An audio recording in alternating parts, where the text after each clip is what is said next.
Halo Healthy People, jumpa lagi dengan saya Lianita Ruhyat di CNN Indonesia Health. Kita berbicara soal gangguan tidur yang memang bukan sekedar membuat tubuh lelah, namun dapat mempengaruhi fungsi otak dan sistem syaraf, mulai dari menurunnya konsentrasi, gangguan daya ingat, hingga meningkatkan resiko berbagai penyakit neurologis. Nah, seberapa besar pengaruh kualitas tidur terhadap kesehatan? Kita akan mengulasnya lebih dalam bersama dokter spesialis saraf, subspesialis neurodegeneratif, konsultan Dr. Sylvia Francina Lumempo. Dokter, apa kabar? Kabar baik, Mbak Lia. Ya, terima kasih sudah bergabung di CNN Indonesia Health, sudah menyempatkan diri. Kita akan bahas terutama soal tidur tadi nih ya. Orang banyak yang bilang di episode health di berbagai bidang kesehatan menyebutkan bahwa tidur ini sangat penting terhadap kualitas keseluruhan dari tubuh kita. Tapi kalau dari segi syaraf, seberapa penting dok penjelasannya tidur ini terhadap kesehatan otak, kesehatan syaraf pada tubuh manusia? Ya Mbak Lia, sebenarnya tidur ini kan diatur juga oleh otak ya. Jadi otak ini mengikuti ada namanya circadian rhythm. Ritme juga dengan rotasi bumi ini ya, ada siang dan malam. Itu berpengaruh juga dengan hormon yang diproduksi oleh otak. Sehingga kita perlu di malam hari tidur, di siang hari bangun seperti itu. Karena kalau kita melawan dari siklus sirkadian ini, lama-lama ya menimbulkan penyakit otak yang karena sudah kronis terganggu sirkadiannya. Dan itu otak ini kalau kita tidur malam hari, sel-sel itu akan membentuk lagi energi kembali supaya pada waktu bangun sel-sel itu sudah mempunyai energi yang sehat lagi sehingga kita menjadi bangun tidur tuh segar, jadi lebih waspada. Tidak seperti kalau kurang tidur menjadi lesu, jadi kurang konsentrasi seperti itu. Oke, jadi artinya ternyata otak manusia ini udah sangat dibikin, udah sangat seperti jam digital ya. Misalnya nih kita pergi ke luar negeri, dia akan ikut dari jam matahari rotasi bumi di negara itu. Kemudian kalau kita pulang lagi ke sini, dia akan mengikuti rotasi karena mungkin kan ada jet lag biasanya ya, perbedaan waktu tidur. Itu mungkin waktunya otak untuk menyesuaikan dengan rotasi bumi gitu ya dok ya? Betul. Ya. Tapi dalam proses itu bagaimana tidur ini bisa menyeimbangkan kondisi tubuh dok? Ya itu tergantung umur juga untuk keseimbangan gitu. Kalau usia muda dia bisa lebih cepat gitu ya. Tapi ya tentu hitung beberapa hari. Kalau kita misalnya dari Indonesia kita ke Amerika itu sudah sekitar 12 jam perbedaan waktu. Kita tidur di sana bangun seperti itu. Tapi jadi jauh banget ya? Ya otak kita masih menyesuaikan dengan pola di Indonesia sehingga di sana kita akan terjadi ngantuk di siang hari seperti itu. Tapi setelah mengikuti jam waktu di sana matahari siang dan terus malam tidur, nah akan berubah kita mengikuti siklus siang dan malam di negara Amerika misalnya. Jadi ada sistem yang sangat pintar untuk mengikuti dari rotasi bumi tadi ya, di bagian otak kita gitu ya dok ya. Nah tapi kan kita tahu nih sekarang apalagi di kota besar begitu ya, banyak orang yang ngeluh kayak aduh kayaknya aku mengalami susah tidur, ada gangguan tidur nih, apa ya orang sebut insomnia atau apalah itu. Seberapa seseorang ini kapan bisa disebutkan sulit tidur atau gangguan tidur? Bagaimana kita mengetahui kalau sulit tidurnya itu adalah gangguan tidur gitu, bukan cuma nggak bisa tidur aja gitu? Ya biasanya kalau dibilang gangguan tidur tuh yang insomnia ya. Itu gangguan tidur? Tidur sudah, jadi kalau memang cuma 2-3 hari aja susah tidur karena ya ada beberapa pekerjaan yang buat stres harus diselesaikan, nah itu belum disebut insomnia atau gangguan tidur. Tapi kalau sudah 3 kali dalam seminggu dan dalam waktu minimal 3 bulan, nah itu baru disebut insomnia ya. Seperti apa tidur. Itu gejalanya dok? Ya biasanya itu faktornya ada yang faktor stres ya, stres mental yang mungkin tidak terselesaikan sehingga dia selalu tidur itu masih alert, sadar, berpikir terus ya untuk masalahnya, ingin menyelesaikan masalahnya, dipikirkan terus, itu membuat dia jadi susah tidur, seperti itu. Itu jadi benar-benar gangguannya dari syaraf atau dari otak atau dari apa dok? dari lingkungan yang membuat dia stres. Kemudian itu dia selalu berupaya untuk mencari solusinya ya, sehingga malam hari itu dia terlalu aktif berpikir, membuat dia juga susah tidur. Jadi selnya nggak bisa shutdown untuk Tidak tidur gitu ya? istirahat karena selalu terstimulasi untuk berpikir gitu. Jadi kalau misalnya tadi dokter bilang udah lebih dari 3 kali seminggu, kemudian Dalam berlanjut lagi di minggu 3 bulan, setelahnya, iya. 3 bulan setelahnya. Ini bagaimana gangguan tidur ini bisa mempengaruhi fungsi otak kayak misalnya konsentrasi, kemudian daya ingat, apalagi sampai kita mau ngambil keputusan jadi error gitu. Gimana dok? Iya, karena berlanjut dengan tidur yang kurang, nah itu juga jadi energi sel itu makin lama makin lemah kan. Karena tiap hari gitu, setidaknya 3 hari dalam seminggu dan dalam minimal 3 bulan seperti itu. Itu membuat energi sel itu perlahan-lahan ada yang berkurang seperti itu. Jadi salah satu dapat menyebabkan terutama sel-sel otak ini yang sangat rentan ini adalah bagian di namanya ada hipokampus gitu ya. Dia memerlukan energi yang harus stabil sehingga di pagi hari itu orang bisa konsentrasi, bisa menyimpan memori baru, kita bisa mengingat dengan mudah karena energi di sel-sel tersebut maksimal, normal gitu, tidak dipengaruhi oleh stres gangguan tidur yang berkelanjutan seperti itu. Jadi kalau nggak dipakai tidur, sel-sel ini pas pagi hari tidak bisa bekerja dengan baik atau seperti apa? Energinya kan nggak maksimal pagi hari. Karena pada waktu istirahat sel ini, dia memperbaiki energi dari sel-sel tersebut untuk di pagi hari. Jadi kalau makin jangka panjang gitu dok, ini penyakitnya atau apa yang akan dialami syaraf-syaraf ini yang nggak bisa istirahat, yang nggak bisa tidur ini? Ya gangguan tidurnya ini akan mengganggu sel-sel ini cepat mati. Oke, cukup Lama-lama fatal, ya? dia energinya berkurang, salah satu dia akan terjadi ya penciutan otak gitu ya, karena tidak maksimal aktivitas metabolisme di selnya yang harusnya waktu tidur dia benar-benar Kalau kita dari penyakit, lanjutannya apa yang dampaknya yang paling serius dok?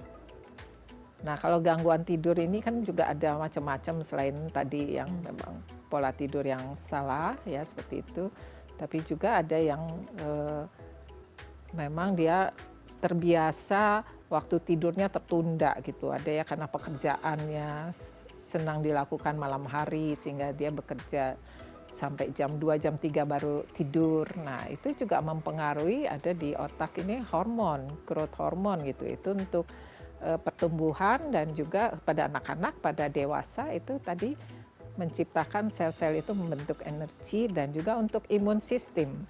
Jadi salah satu itu membuat daya tahan tubuh menurun. Jadi kalau sudah kronis berlarut-larut mudah terkena infeksi.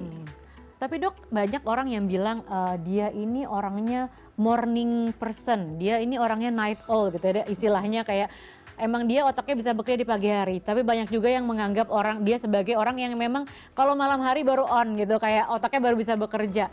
Apakah dua tipe orang-orang ini pola tubuhnya akan tetap sama seperti dokter bilang tadi bahwa otak kita itu mengikuti rotasi bumi, atau memang ada orang-orang tertentu yang memang kuat-kuat aja tuh kalau emang dipakai kerja terus di malam hari, tidak pagi hari gitu dok? Oh ya, dampaknya berbeda kalau yang selalu on di malam hari karena dia merubah tadi siklus tidur itu ya, sirkadiannya, karena di malam hari harusnya dia sudah harus mulai tidur, misalnya yang saya bilang growth hormone itu di jam 11 sampai jam 3 itu produksinya tertinggi. Jadi kalau nggak terproduksi, dia mengalami hal-hal di mana perbaikan sel-sel untuk energinya tertunda ya, dan berhari-hari membuat sel itu menjadi kehilangan energi dan akhirnya dia bisa rusak dan mati selnya seperti itu. Ya, jadi yang selalu on di malam hari lama-lama dia mudah terjadi jatuh sakit ya dibandingkan yang on di pagi hari seperti itu. Berarti kalau misalnya ada orang yang ngerasa kalau dia memang bisa on di malam hari itu pasti tidak baik dalam jangka panjangnya gitu ya dok ya, walaupun betul, dia mengklaim dirinya bahwa memang lebih berenergi di malam hari gitu. Betul. Oke, kalau misalnya gangguan tidur terus kita mengalami sakit kepala atau migran, ada hubungannya nggak, Dok? Ya sebenarnya itu timbal balik, ada karena migrain yang sakit kepala yang terus-menerus itu mengganggu juga jadi pola tidurnya ya, terganggu tidur. Tapi ada juga ya karena gangguan tidur mencetuskan dia sakit kepala. Oh, jadi Seperti bisa itu, timbal balik. timbal balik seperti itu ya, Dok ya. Kalau misalnya orang mendengkur gimana nih, Dok? Nah, jangan dijawab dulu ya. Kita akan bahas soal mendengkur yang dianggap tidur nyenyak dan juga mitos fakta lainnya tentang gangguan tidur. Kita akan kembali usai jeda. CNN Indonesia Health segera kembali.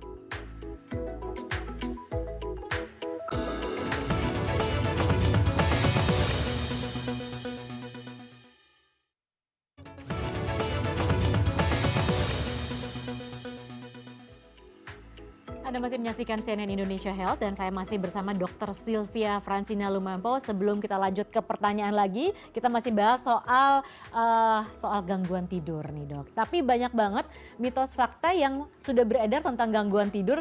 Kita langsung tanyakan ini mitos atau fakta. Seperti salah satunya ini yang pertama, ini paling sering kita bingung ini mitos atau fakta sebenarnya, Dok. Ya. Mendengarkan musik lembut menjelang tidur membantu tubuh rileks. Musik ini ngaruh nggak, Dok, sebenarnya? Ya, fakta. Ini fakta? Ya. Oke. Tentu musiknya musik yang nadanya lebih lembut, dengan ritmenya lembut, dia mengatur juga ke jantung, irama jantung juga menjadi lembut, membuat jadi lebih tenang.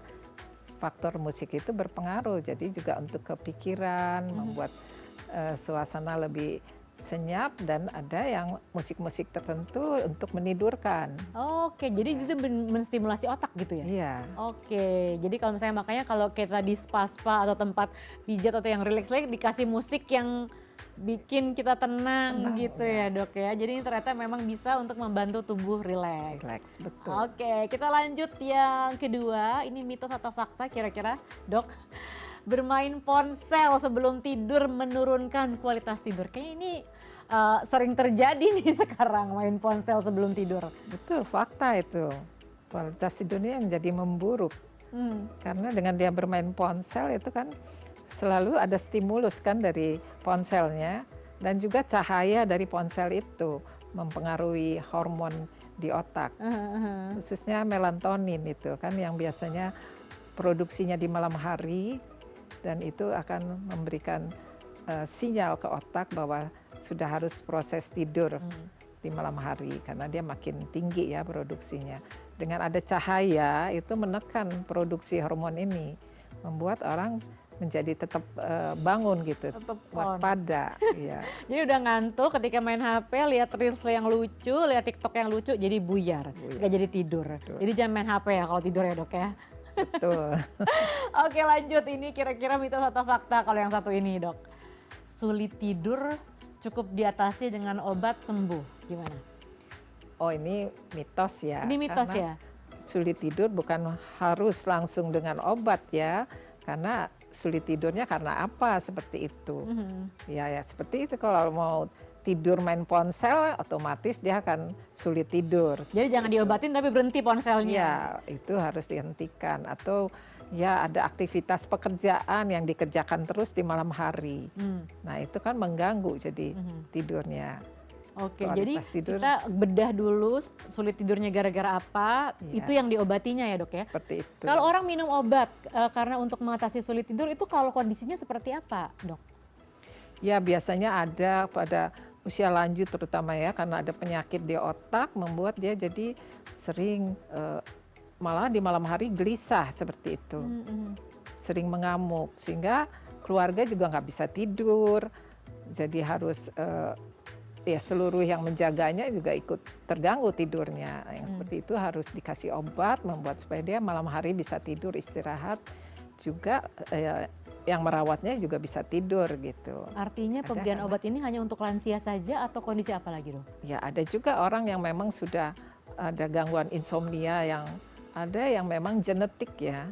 Ada orang gangguan tidur genetik, sehingga memang dia dibantu harus dengan obat tidur supaya dia benar malam hari istirahat. Kalau tidak ya dengan setiap malam tidak bisa tidur, dia bisa jatuh sakit ya, imun sistem turun, mudah kena penyakit infeksi atau penyakit-penyakit kardiovaskuler, ke emosi itu bisa berpengaruh.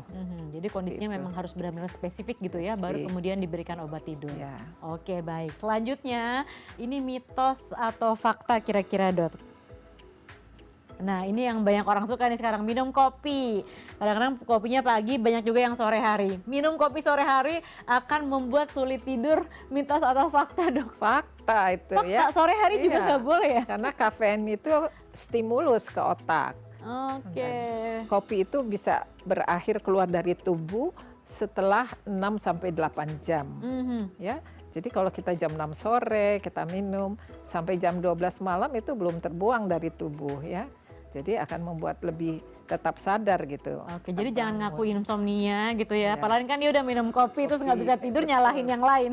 Ya, Jadi sebaiknya kalau minum kopi pagi gitu, Dok, atau siang? pagi, siang hari seperti itu boleh. Jadi Jangan di dihindari sore ya, hari, sore atau ya. malam dihindari. Kalau teh gitu, Dok? Teh itu ya ada kafeinnya juga tapi lebih ringan ya. Lebih ringan, jadi lebih boleh di sore hari ya. Sore hari. Oke, selanjutnya kira-kira ini mitos atau fakta? Nah, ini tadi kita sempat bahas soal mendengkur, Dok. Katanya mendengkur menandakan tidur sangat nyenyak. Jadi apalagi kalau misalnya udah suaranya menggelegar banget, itu berarti nyenyak banget. Mitos atau fakta, Dok?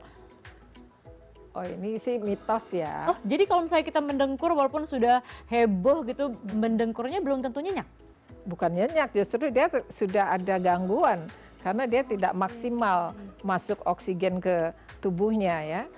Sebagian dari saluran napasnya terhalang sehingga otot-otot itu berusaha untuk menarik napas yang baik sehingga suara getaran dari otot-otot ini terdengar sebagai dengkurnya. Ya, Berarti jadi artinya itu- semua orang tidur mendengkur itu ada gangguan tidur berarti? Ya kalau dia berlarut-larut dengan mendengkur terus, dia akan menjadi gangguan mendengkur yang kronis ya. Nah itu kan suka akan terjadi juga suatu waktu dia tertutup sekali saluran napas, bukan sebagian tapi tertutup sehingga dia bisa ada henti napas. Jadi bisa tiba-tiba mendengkur terus napasnya berhenti, terus tergantung posisi tertentu dia tertutup rapat penuh total atau dia parsial sebagian sehingga ada mendengkur tapi ada saat-saat dia tidak bernapas gitu. Aduh, berarti Biasanya begitu nggak bernapas akan spontan oksigen ke otak yang berkurang, akan terjadi reaksi dari otak untuk membuat dia beralih gitu ya sehingga henti napasnya nggak berkepanjangan, hitungan beberapa detik.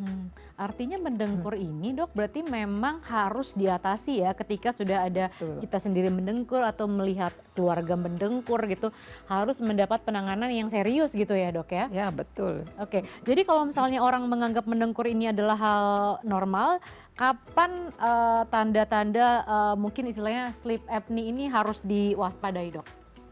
Ya biasanya kalau yang pasangannya akan melihat gitu pada malam hari sering terlihat dia mendengkur terus tiba-tiba napasnya berhenti atau di malam hari terlihat dia seperti terbangun terengah-engah ya karena ya saat dia henti napas oksigen kurang sehingga dia terbangun dan berusaha bernapas yang nyaman terengah-engah. Oke, jadi harus diperhatikan ya saat tidurnya. Ya mungkin kalau pas lagi nggak tidur dengar orang mendengkur ya, atau dia bisa terlihat seperti orang tersedak gitu malam hari. Sudah bahaya tersedak ya, Dok ya? Ya, artinya dia sudah mengalami sleep apnea itu, henti napas. Atau nanti di siang hari terlihat dia mengantuk terus, bangun pagi misalnya sakit kepala, nah itu harus waspada. Maka di malam hari ada sleep apnea. Kalau posisi tidur mempengaruhi mendengkur nggak, Dok? Kayak misalnya kalau terlentang mendengkur, kemudian ketika berbaringnya menghadap ke samping tidak terdengar dengkuran, itu berpengaruh nggak, Dok? Berpengaruh. Posisi telentang ya, karena posisi telentang itu berpengaruh. Lidah bisa jatuh ke belakang, lidahnya sendiri kalau memang orang yang benar-benar terlalu capek ya, sehingga rongga-rongga otot-otot itu semuanya jadi keletihan sehingga dia mempersempit saluran pernapasan dari hidung dan dari mulut seperti itu. Jadi kalau misalnya Lidah makin turun ke belakang karena dia lemes, jadi bisa parsial sebagian atau total tersumbat gitu Hmm. dalam waktu bernapasnya. Jadi kalau misalnya pengen mendengkurnya agak berkurang, mungkin bisa tidur Di ganti pola posisi tidurnya tidur. posisi. Udah pasti belum itu bakal hilang, Dok? Ya kalau tergantung dia sering parsial atau total gitu. Kalau parsial dengan merubah posisi dia bisa, Masih bisa. misalnya lidah jatuh ke samping kan, Oke. tidak ke belakang. Nah, kita akan bahas nih lebih dalam bagaimana untuk memperbaiki kualitas hidup dengan mengobati dengkuran ini seperti apa, dan juga terkait gangguan tidur lainnya kita akan bahas usai jeda. Tetaplah di CNN Indonesia Health.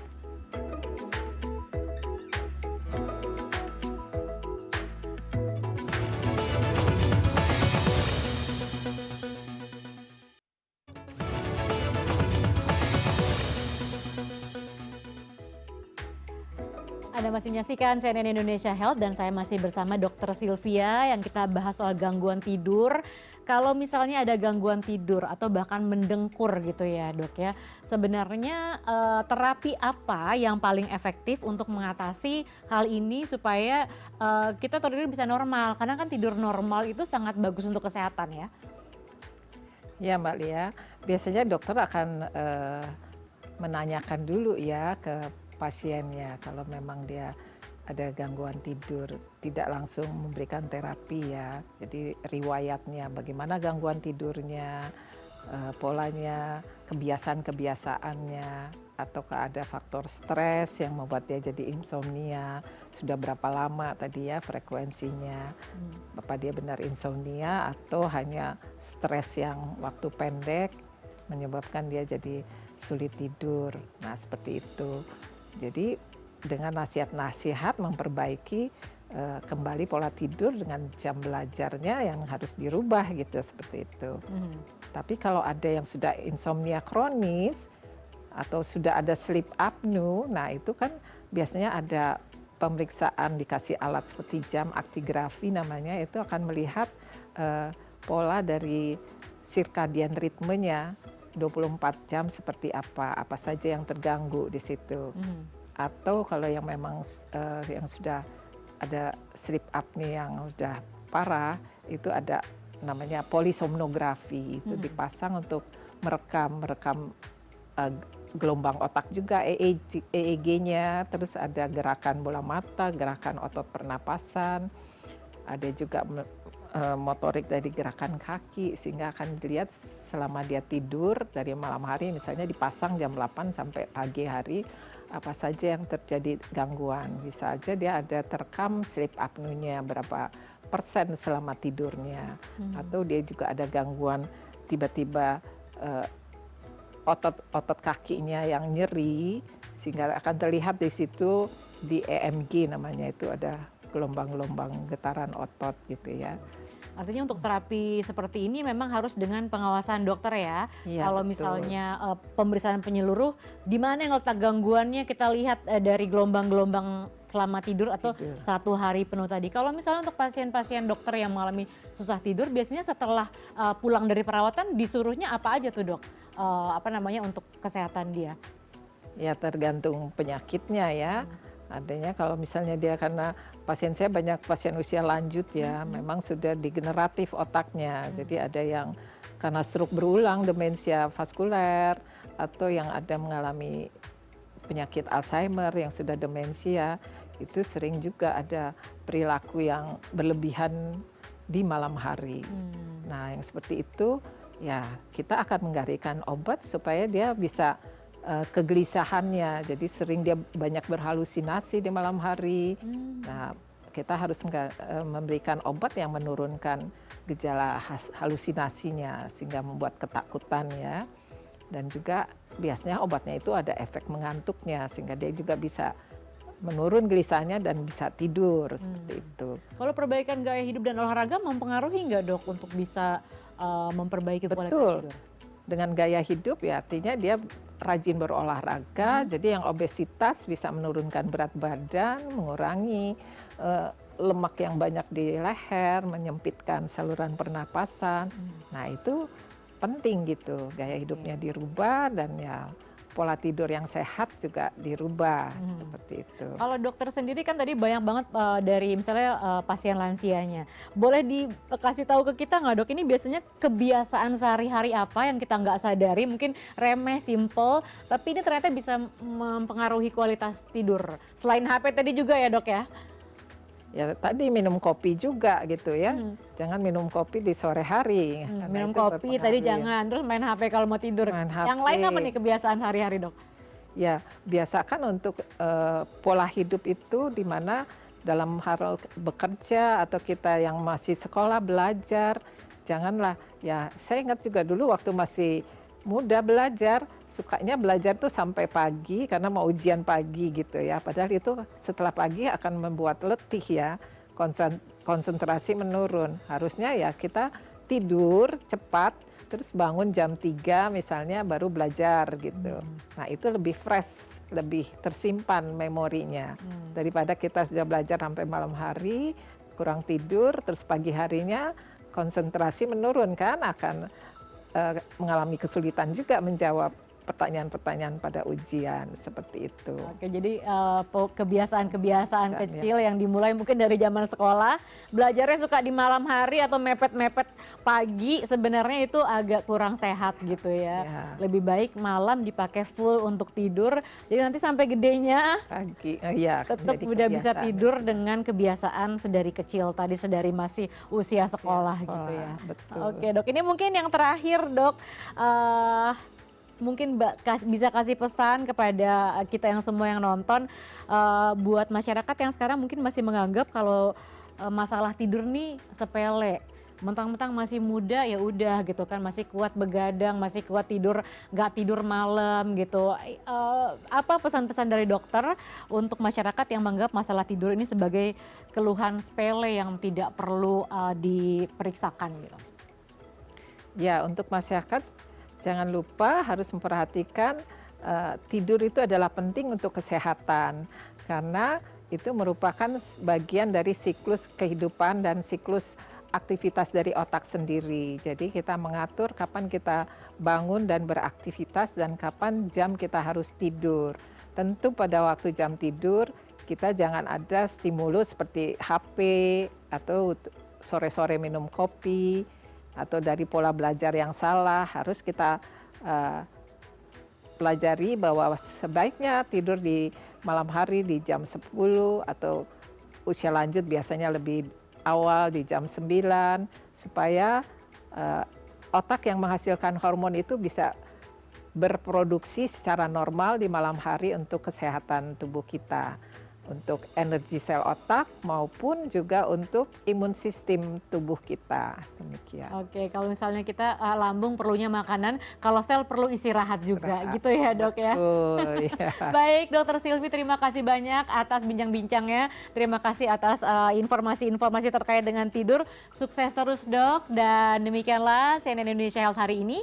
Saya Lianita Ruhyat pamit, Healthy People, Healthy Life. Sampai jumpa. Terima kasih.